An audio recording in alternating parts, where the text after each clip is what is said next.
जब भी हम कंप्यूटर चला रहे होते हैं तो चलाते चलाते या फिर जब किसी सॉफ्टवेयर पे काम कर रहे होते हैं तो ऐसा कभी सोचते हैं कि या फिर माइंड में कुछ ऐसा ख्याल आता है कि कुछ ऐसे शॉर्टकट की होते हैं या फिर कुछ ऐसे ट्रिक्स होता जिससे हम अपने काम को या फिर कंप्यूटर को जो चला रहे हैं उसको मतलब कि बहुत जल्दी कर पाए जो काम कर रहे हैं, या फिर कंप्यूटर को काफ़ी तेज़ चला पाए या फिर फास्ट चला पाए, फास्ट काम कर पाए। ठीक है, कुछ इसी प्रकार का मतलब कि शॉर्टकट की 12 शॉर्टकट की या फिर 12 ट्रिक्स मैं आज आप लोग के सामने लेके आया हूं जो कि बहुत ही काम का है। आप दोस्तों आप उसको किसी भी विंडो में यूज कर सकते हैं, मतलब कि चाहे आपका 7 हो, चाहे तो आपका 10 हो, चाहे तो आपका 8 हो। फिलहाल आपका 11 विंडो 11 भी आ चुका है, लगभग कुछ लोग इस्तेमाल भी इसका कर रहे हैं। फिलहाल मेरे पास तो अभी 7 ही है, मतलब जो मैं शॉर्टकट की जो मैं ट्रिक्स आपको बताऊंगा ये विंडोज 7 का ही है, लेकिन आप किसी भी विंडो में आप इसका इस्तेमाल कर सकते हैं, किसी प्रकार की कोई प्रॉब्लम नहीं होगी।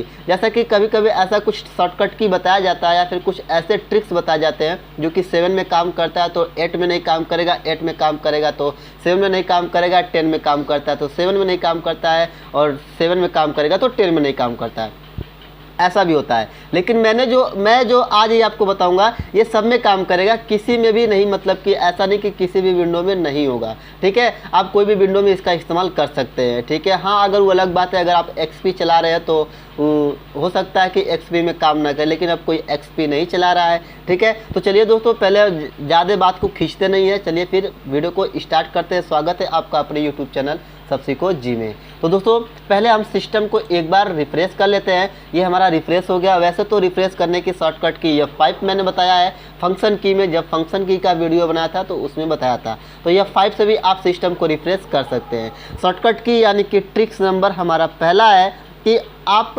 अपने सिस्टम में यानी कि अपने कंप्यूटर में अपने माई कंप्यूटर को ओपन करना चाहते हैं या फिर डेस्कटॉप से कोई भी फाइल ओपन करना चाहते हैं, ठीक है, या फिर विंडो से कोई सॉफ्टवेयर ओपन करना चाहते हैं तो कैसे ओपन करेंगे। तो कंप्यूटर ओपन करना है तो आप क्या करें कि पहला ट्रिक्स हमारा है विंडो के साथ ई, विंडो के साथ ई दबाएंगे आपका माई कंप्यूटर ओपन होता है। जैसे मैं एक बार विंडो के साथ ई दबा देता हूँ तो ये देखिए मेरा माई कंप्यूटर ओपन होके आ गया। ठीक है, तो विंडो के साथ ई मैंने दबाया तो माई कंप्यूटर ओपन होके आ गया। लेकिन और भी तरीके हैं जिससे आप कंप्यूटर को ओपन कर सकते हैं अगर आप विंडो के साथ ई नहीं दबाना चाहते हैं तो और अगला तरीका क्या है जो हमारा, एक बार सिस्टम को फिर से रिफ्रेश कर लेते हैं। आपको क्या करना है कि सिस्टम को एक बार रिफ्रेश कर लेना है और उसके बाद कीबोर्ड में एरो की होती है, आप उसमें से कोई भी एरो की प्रेस कर दीजिए, वो आपका क्या हो जाएगा कि वो सिलेक्ट हो जाएगा आपके डेस्कटॉप का आइकॉन। जैसे कि देख सकते हैं आप लोग कि मेरे डेस्कटॉप पे एक आइकॉन सिलेक्ट है, मैंने एरो की दबाया अभी। ठीक है, तो दोस्तों अब डाउन वाले एरो की से हम नीचे जाएंगे। देखिए नीचे जा रहे हैं। अब हमको जिस भी फाइल पे जाना है हम एरो की से जा सकते हैं। ठीक है, अगर हमको किसी फाइल पे जाना है या फिर किसी आइकॉन पे जाना है तो जा सकते हैं। जैसे कि मुझे इस पे जाना है, ऊपर वाले आइकॉन पे जो यूजर वाला आइकॉन है उस पर मैंने गया और इंटर मारूंगा तो देखिए ये मेरा ये ओपन होके आ जाएगा। ठीक है, तो आप first refresh select then arrow key का इस्तेमाल करके आप किसी भी आइकॉन को ड्रैग एंड ड्रॉप कर सकते हैं। और भी तरीका आपके पास दोस्तों है, आप उसका इस्तेमाल कर सकते हैं। कैसे, विंडो दबा दीजिए कीबोर्ड में, विंडो दबा दिए, देखिए ये विंडो ओपन हो गया। अब आपको इस साइड दिख रहा होगा, ये इस साइड ऑप्शन दिख रहा होगा माई कंप्यूटर का, और इधर जो आपके कुछ प्रोग्राम और सॉफ्टवेयर है। तो आप डाउन वाले एरो की से आप उसमें आएंगे। ऐसे जैसे जैसे आएंगे देखिए नीचे आल प्रोग्राम दिया है, आप इंटर प्रेस करिए। देखिए आपके इसमें बहुत सारे सॉफ्टवेयर्स भी मिल जाएंगे जो आप रखे होंगे। ठीक है, तो मेरे पास जितने हैं वो दिख रहे हैं आपको। ठीक, उसके बाद अगर आपको थोड़ा सा इस साइड वाले में आना चाहते हैं तो आप लेफ्ट राइट वाले एरो की दबा दीजिए, इधर से जंप कर जाएगा और आप इसमें से जो ओपन करना चाहते हैं अब आप इंटर दबा दीजिए, उस पे जाके ये आपका ओपन हो जाएगा। ठीक है, तो इस तरीके से भी आप ओपन कर सकते हैं किसी भी सॉफ्टवेयर को या फिर डेस्कटॉप पर से आइकॉन को, या फिर विंडो के साथ ये भी कर सकते हैं जो माई कंप्यूटर ओपन करके लाता है। ठीक है, चलिए अगले ट्रिक्स की तरफ चलते हैं, यानी कि अगले शॉर्टकट की तरफ चलते हैं जो कि हमारा क्या है, रीनेम वाला। रीनेम क्या है कि F2 से क्या होता है कि रीनेम होता है। अब रीनेम दोस्तों क्या है, रीनेम का मतलब होता है कि जैसे कि कोई फ़ोल्डर हो और उसके नाम को हमें बदलना है, या फिर कोई मतलब कि फ़ाइल हमने बनाया है उसके नाम को चेंज करना है। तो जैसे कि यहाँ पे मैंने एक्सेल की एक फ़ाइल बना रखी है, तो यहाँ पे देखिए शीट 1 लिखा है। अगर मैं इसको शीट 2 करना चाहता हूँ, या फिर कोई प्रोजेक्ट, ये प्रोजेक्ट है तो या फिर इसमें प्रोजेक्ट का नाम देना चाहता हूँ, या फिर कुछ भी है इसका नाम बदलना चाहता हूँ, तो सिंपली कीबोर्ड से F2 बटन दबा दूंगा तो देखिए ये मेरा रीनेम हो गया। ठीक, और अब यहाँ से मैं जो चाहे वो इसका शीट 1 की जगह पे शीट 2 कर दिया। अब इसके बाद मैं इंटर दबाऊंगा तो देखिए ये मेरा नाम चेंज हो गया बिना मतलब कि किसी देरी का। तो ये क्या लिख रहा है कि दिस एक्शन कंप्लीटेड बिकॉज, मतलब कि ये मेरी फ़ाइल क्या है कि ओपन है, यानी कि यहाँ पे देख सकते हैं कि मेरी फ़ाइल ओपन है, इसलिए ये नाम मतलब कि चेंज नहीं होगा। ठीक है, नाम चेंज तब होगा जैसे कि मैं दिखा दूँ यहाँ पे राइट क्लिक करके और यहाँ पे न्यू फोल्डर बना लूँ पहले एक। ठीक है, जैसे देखिए ये न्यू फोल्डर मेरा बन गया। अब मैं F2 दबा रहा हूँ। अब F2 दबाने के बाद यहाँ पे इसका नाम चेंज कर दे रहा हूँ। जैसे कि यहाँ पे मैंने शीट 2 लिखा था तो शीट 2 लिख के देखिए अब इंटर मारूंगा तो ये मेरा देखिए चेंज हुआ। वो क्यों नहीं हुआ, जो ये फाइल है क्यों नहीं हुई, क्योंकि ये फाइल मेरे यहाँ पे ओपन है और जब फाइल ओपन रहती है तो ये आपका नहीं होता है। ठीक है, तो इसको मैं डिलीट कर देता हूँ। ठीक, और इंटर प्रेस करता हूँ, ये फाइल मेरी डिलीट हो गई। ठीक, अब दोस्तों चलते हैं अगले अपने ट्रिक्स के तरफ। ट्रिक्स नंबर 3 हमारा है जो कि F3। F3 से क्या होता है कि कंप्यूटर पूरा सर्च करता है। क्या होता है, पूरा कंप्यूटर आपको सर्च करना है। जैसे कि कंप्यूटर ओपन करके पहले बताता हूँ, विंडो के साथ ये दबाऊंगा, मेरा ये कंप्यूटर ओपन हो गया। अब देखिए मेरे पास इतने ड्राइव हैं, यानी कि लगभग 2 2 4 2 6 7 ड्राइव हैं। ठीक है, तो मान लीजिए कि इसको दोस्तों इसमें मैंने कोई ऐसी फाइल रखी है कि जो मुझे मिल ही नहीं रही है, मतलब कि उसका मुझे नाम याद है, तो यहाँ पे मैं क्लिक करके सर्च कर सकता हूँ। लेकिन मैं ट्रिक्स के यानी कि शॉर्टकट के मदद से जाना चाहता हूँ तो F3 दबाऊंगा तो देखिए वहाँ पे मैं पहुँच गया। ठीक है, इस तरीके से दोस्तों F3 का उपयोग से आप दोस्तों चाहे तो आप किसी ड्राइव में हो या फिर नॉर्मली आप कंप्यूटर में हो तो आप क्या कर सकते हैं कि F3 से पूरे कंप्यूटर को सर्च कर सकते हैं, या ड्राइव बाय ड्राइव क्या कर सकते हैं कि उसको सर्च कर सकते हैं। ठीक है, तो ये तो था सर्च करने वाला ऑप्शन। ठीक है, इसको मैं बंद कर देता हूँ, Alt F4 दबा के, ये मेरा बंद हो गया। ठीक है, और अब दोस्तों अगला मतलब कि ये तो तीसरा था, चौथे की तरफ चलते हैं। चौथा हमारा क्या है, Alt के साथ स्पेस। Alt के साथ स्पेस से क्या होता है दोस्तों कि Alt के साथ स्पेस दबाने से क्या होता है कि एक विशेष प्रकार की विंडो आती है, मिनिमाइज, मैक्सिमाइज, क्लोज, मूव का। इससे क्या होता है, जैसे कि मैं एक बार आपको पहले सॉफ्टवेयर ओपन करके दिखा रहा हूँ। जैसे कि ये देखिए, ये मेरे पास कुछ फाइल है, मतलब MS वर्ड की, ये प्रोजेक्ट कुछ बनाया गया है। यहाँ पे PDF का कुछ ओपन है और यहाँ पे देखिए कुछ एक फाइल है। ठीक, अब दोस्तों मान लीजिए कि इसको हमें मिनिमाइज़ करना है शॉर्टकट के मदद से, तो आप क्या करेंगे कि Alt के साथ स्पेस दबाइए तो देखिए इसमें रिस्टोर का दे रहा है, मिनिमाइज़ का दे रहा है, क्लोज का दे रहा है, मैक्सिमाइज का दे रहा है, मूव का दे रहा है, साइज का दे रहा है। तो आप डाउन वाले एरो की से किसी पे भी जाके आप इंटर दबा दीजिए, वो फाइल आपकी वो वाली एक्शन लागू कर लेगी। तो जैसे कि Alt के साथ स्पेस दबा के मैं मिनिमाइज पे जाके इंटर मारो तो फाइल मेरे मिनिमाइज हो जा रही है।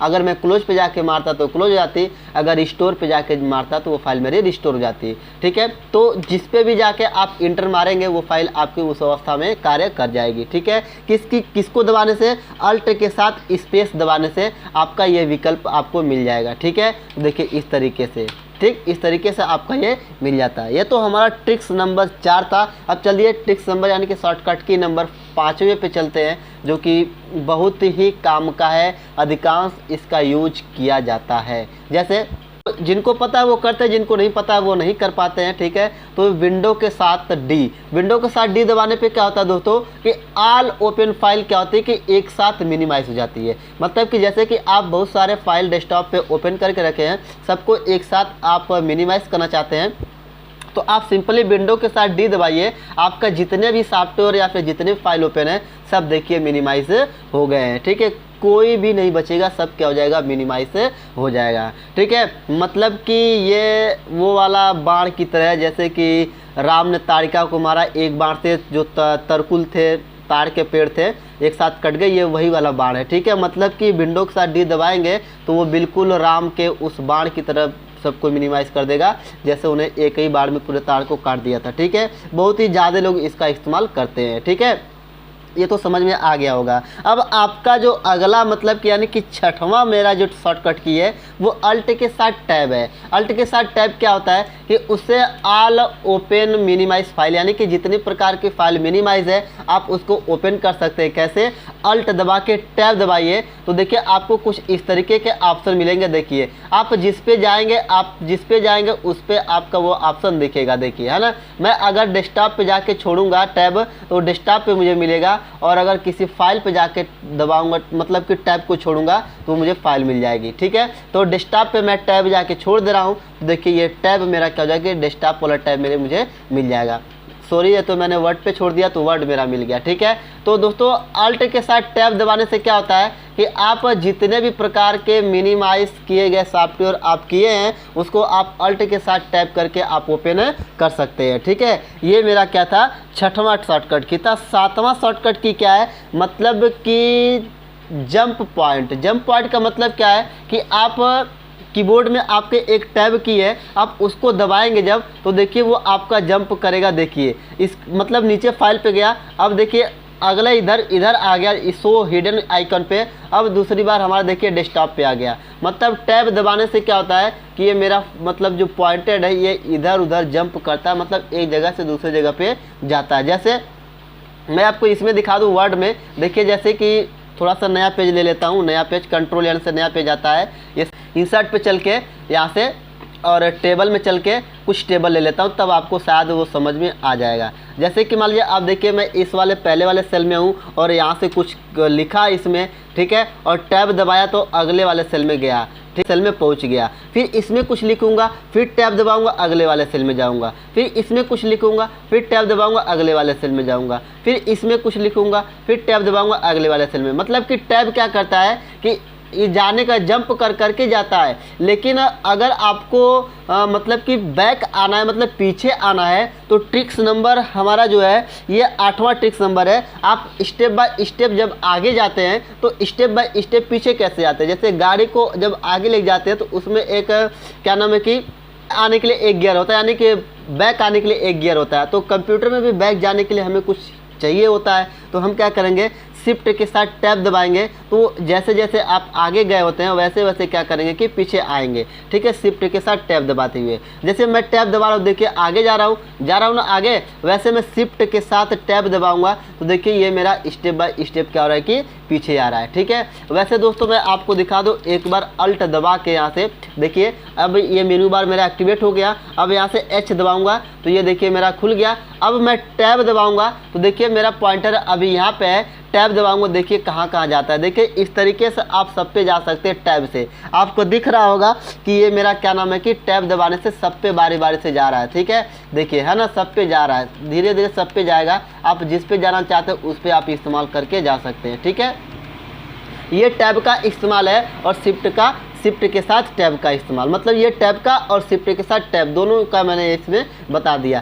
टैब के साथ स्टेप बाय स्टेप आगे जा सकते हैं और शिफ्ट के साथ टैब दबाएंगे तो स्टेप बाय स्टेप पीछे आ सकते हैं। ठीक है, तो ये मेरा क्या था कि दोनों जो शॉर्टकट की थी, यानी कि टैब जो मेरा था ये 7वां था और शिफ्ट के साथ टैब था क्या 8वां था। अब उसके बाद जो मेरा 9वां मतलब कि शॉर्टकट की है, यानी कि शॉर्टकट की नंबर 9 जो है वो क्या है, शिफ्ट के साथ 10 दबाने से। जैसे कि मैं माउस से राइट क्लिक करके रिफ्रेश कर ले रहा हूँ, माउस से राइट क्लिक करके रिफ्रेश कर ले रहा हूँ और कीबोर्ड से F5 बटन दबा के भी रिफ्रेश कर ले रहा हूँ। अगर मान लीजिए कि माउस ना काम कर रहा है, फिर मान लीजिए कीबोर्ड में फंक्शन की ही नहीं काम कर रही है, तो आप रिफ्रेश कैसे करेंगे, तो शिफ्ट के साथ F10 दबाइए तो आपका देखिए राइट वाली विंडो ओपन होके आ जाती है। ठीक है, अब आप एरो की से जिस भी ऑप्शन में जाना चाहते हैं जा सकते हैं और रिफ्रेश कर सकते हैं पे। और अब शॉर्टकट की नंबर हमारी F10 है, यानी शॉर्टकट की नंबर हमारी F10 है, यानी कि 10वीं है। जैसे कि मैं विंडो बटन दबा रहा हूँ, मेरा ये विंडो ओपन हो रहा है। ठीक है, अगर मान लीजिए कि विंडो बटन ही कीबोर्ड में नहीं काम कर रही है तो कैसे उसको ओपन करेंगे, तो आप क्या करेंगे कि मेरी शॉर्टकट की यानी कि 10वीं जो शॉर्टकट की आप इसका इस्तेमाल करेंगे, क्या कंट्रोल के साथ स्किप की दबाएंगे तो देखिए आपका ये विंडो ओपन होके आ जाएगी। ठीक है, कंट्रोल के साथ स्किप की दबाने से क्या होती है कि ओपन होती है और स्किप की दबाने से कट जाती है। फिर कंट्रोल के साथ स्किप की दबाऊंगा, देखिए ओपन हो रही है, और फिर केवल स्किप की दबा रहा हूँ तो बंद हो जा रही है। ठीक है, ये चीज़ है। और अगला जो ट्रिक्स मेरा है 11वां, यानी कि एक्टिवेट विंडो, एक्टिवेट मेनू बार। एक्टिवेट मेनू बार क्या है, जैसे कंप्यूटर ओपन कर ले रहा हूँ मैं यहाँ से और डबल क्लिक करके, तो जैसे कि अगर कुछ लोग F10 चला मतलब कि विंडोज़ 10 चलाते हैं या फिर 8 चलाते हैं तो यहाँ पे उनको मेनू बार मिलता है, जैसे कि यहाँ पे तो दिख नहीं रहा है लेकिन उसमें रहता है फाइल, एडिट, व्यू ऐसे करके रहता है। लेकिन 7 में कैसे रहेगा, तो आप सिंपल कीबोर्ड से F10 दबा दीजिए तो देखिए आपको फाइल, एडिट, व्यू यहाँ पे मिल जाएंगे, ठीक एड्रेस बार के नीचे देखिए यहाँ पे, ठीक है, यहाँ पे आपको ये मिल जाएंगे। ठीक है, आप फाइल में जाके देखिए बहुत सारी चीज़ें कर सकते हैं, नेटवर्क को ऐड कर सकते हैं, क्रिएट शॉर्टकट की कर सकते हैं, delete and rename, properties, close, ये सारी चीज़ें आप इस्तेमाल कर सकते हैं। ठीक है, और एडिट में भी जाके आप अंडो रीडो ये कर सकते हैं। व्यू में जाके आप जो भी आपको दिखाना है, इस एक्सप्लोरर बार, स्टेटस बार और मीडियम आइकन, स्मॉल आइकन, जो भी आपको करना आप यहाँ से कर सकते हैं। टूल्स में जाके आप अपने जितने भी फाइल हाइड किए हैं वहाँ से ओपन कर सकते हैं, जैसे कि फोल्डर में जाएंगे और व्यू में जाएंगे और उसके बाद यहाँ पे शो हिडन फाइल यहाँ पे क्लिक करके आप उसको कर सकते हैं। ठीक है, ये चीज़ है। हाँ, ये तो आपको समझ में आ गया। F10 दबाने से क्या होता है कि आपका मेनू बार एक्टिवेट हो जाता है। देखिए आपका ये एक्टिवेट हो गया, ये सॉफ्टवेयर में भी होता है और आपके कंप्यूटर में भी हो जा रहा है। ठीक है, तो चलिए ये मेरा था क्या अगला। लेकिन देखिए दोस्तों, शॉर्टकट के मदद से समझ में आया मुझे एक बात समझ में आई है। मेरा एक वीडियो है जो कि कंप्यूटर डेस्कटॉप की सेटिंग, तो सारे चीज़ उसमें मैंने बताया हूँ। वो लगभग बहुत सारे लोग उसको देख भी रहे हैं, बहुत अच्छी खासी वो वीडियो मेरी ग्रो कर रही है। तो बहुत बहुत धन्यवाद देना चाहता हूँ आप लोगों का तहे दिल से। लेकिन उसमें एक कमेंट आया था, मतलब कि वो कमेंट किए थे एक सज्जन ने, एक व्यक्ति ने कमेंट किया कि सर मतलब कि कॉपी फाइल और शॉर्टकट फाइल में क्या अंतर है। तो मैंने उसको जवाब दे दिया था, लेकिन मैं चाहता हूँ कि इस वीडियो में बता दूँ मैं, ताकि वो अगर वीडियो ये देखे तो उनको समझ में आ जाए शॉर्टकट फाइल में और कॉपी फाइल में क्या अंतर है। जैसे कि देखिए अभी डेस्कटॉप पे मेरे पास किसी प्रकार का शॉर्टकट नहीं है, ये आपको शॉर्टकट दिख रहा होगा, ये भी शॉर्टकट है, ये भी दिख रहा होगा। शॉर्टकट जो फाइल रहेगा उस पर ये इस तरह का एरो बन जाएगा। ठीक है, जैसे कि यहाँ पे कंप्यूटर है, इसको मैं शॉर्टकट बनाता हूँ राइट क्लिक करके यहाँ से। अब यहाँ पे लिखा है क्रिएट शॉर्टकट, क्रिएट शॉर्टकट पे मैं देखिए बना दिया, यहाँ पे मेरा एक कंप्यूटर बन गया है। ठीक है, ये देखिए शॉर्टकट का कंप्यूटर बना है और ये आपका ये बना है। अगर मैं दोस्तों या फिर शॉर्टकट की चलिए छोड़िए, बात ही छोड़िए, मैं यहाँ पे ये जो फाइल मेरी है इसको मैं क्या नाम है कि इसकी ही शॉर्टकट बनाता हूँ। जैसे राइट क्लिक करके इसका शॉर्टकट बना देता हूँ। देखिए अब चाहे आप इसको कॉपी करके बनाइए चाहे शॉर्टकट करके बनाइए। अब इन दोनों में अंतर क्या है, देखिए अगर इस पर मैं इस जो शॉर्टकट नहीं है इस पर मैं राइट क्लिक करता हूँ और नीचे जाके प्रॉपर्टीज करता हूँ तो देखिए ये पूरा उसका विवरण बताएगा। प्रॉपर्टीज में देखिए बताएगा यहाँ पे टाइप फाइल है, लोकेशन है, साइज है और जितने भी MB है। ठीक है, सब कुछ बताएगा, मतलब कि सब कुछ इसमें बताएगा, अच्छे से सब कुछ बताएगा, है ना। जो फाइल शॉर्टकट नहीं है या फिर जो फाइल कॉपी वाली फाइल रहती है उसमें राइट क्लिक करते तो वो सब कुछ बताती है। लेकिन शॉर्टकट में देखिए यहाँ पे शॉर्टकट पे राइट क्लिक करके मैं यहाँ पे प्रॉपर्टीज कर रहा हूँ तो ये देखिए नहीं बताएगा। देखिएगा अभी खुलेगा एक विंडो, देखिए ये नहीं बता रहा है। देखिए डिटेल्स पे भी जाएंगे तो डिटेल्स में भी देखिए ये आपका नहीं बता रहा है, सारी चीज़ें बाइट्स में दे रहा है। ठीक है, ये देखिए है ना, क्योंकि यहाँ पे शॉर्टकट है इसलिए ये नहीं बता रहा है। देखिए नहीं बता रहा है, ये चीज़ है। तो मेरे हिसाब से तो यही है शॉर्टकट और कॉपी फाइल में अंतर, लगभग मैं तो बता दिया हूँ ये। लेकिन अगर आप कंप्यूटर जैसे ये शॉर्टकट कंप्यूटर आप इस पर राइट क्लिक करके देखिए, प्रॉपर्टीज करके देखिए क्या बताता है, देखिए क्या बता रहा है। ठीक है, हमारा सारा प्रोसेसर रैम बता नहीं रहा है, लेकिन जो शॉर्टकट नहीं उस पर राइट क्लिक करेंगे और प्रॉपर्टीज पे जाएंगे तो ये सारा आपको बताएगा कि मतलब कि क्या रैम है आपका, कौन सा प्रोसेसर है। ठीक है, और मतलब सारी चीज़ें बताएगा। अभी देखिए खुल रहा है, देखिए खुल गया। देखिए यहाँ पे बता रहा है सिस्टम 64 बिट पे फॉर्मेट है। ठीक है, सर्विस पैक 2 एक्टिवेट है ना। कॉपीराइट जो आपका 90 माइक्रोसॉफ्ट ये है। ठीक है, और उसके बाद जो रैम हमारा है यहाँ पे 1 GB का है, इंटेल प्रोसेसर इंटेल का है। ठीक है, ये सारी चीज़ें राइट क्लिक करने पे बताता है। लेकिन जो आपकी फाइल शॉर्टकट वाली रहती है उस पर ये नहीं बताता है। तो मैंने लगभग यही जवाब उस कमेंट में उन व्यक्ति को दिया हूँ। ठीक है, तो मुझे तो यही समझ में आ रहा है, बाकी और भी तो अलग अलग लोग जानते हैं, अलग अलग होगा इसका अंतर। ठीक है, मेरे हिसाब से तो यही है, बाकी उनके हिसाब से क्या है जो भी है। ठीक है, तो समझ में आ गया आप लोगों को शॉर्टकट और कॉपी फाइल में अंतर क्या होता है। ठीक है, लास्ट शॉर्टकट दोस्तों, लास्ट जो हमारी शॉर्टकट की है वो रिस्टार्ट की है, यानी कि अल्ट के साथ कंट्रोल और कंट्रोल के साथ डिलीट बटन कीबोर्ड से दबाएंगे तो आपका कंप्यूटर रिस्टार्ट हो जाएगा। फिलहाल मैं रिस्टार्ट नहीं करूँगा, क्योंकि अगर स्टार्ट करूँगा तो मेरा वीडियो सारे जो बना रहा हूँ मैं बंद हो जाएगी और फाइल में सेव भी नहीं कर पाऊँगा। ठीक है, तो अल्ट के साथ कंट्रोल प्लस डिलीट बटन आप दबा के देखिएगा, आपका कंप्यूटर डायरेक्ट रिस्टार्ट मोड में पहुँच जाएगा, आप वहाँ से उसको रिस्टार्ट कर लेंगे। ठीक है, तो ये था दोस्तों 12 शॉर्टकट की यानी कि 12 ट्रिक्स। उम्मीद है कि आपको पसंद आएगी। चलिए फिर मिलेंगे अगले वीडियो में, तब तक के लिए थैंक यू, नमस्कार, धन्यवाद।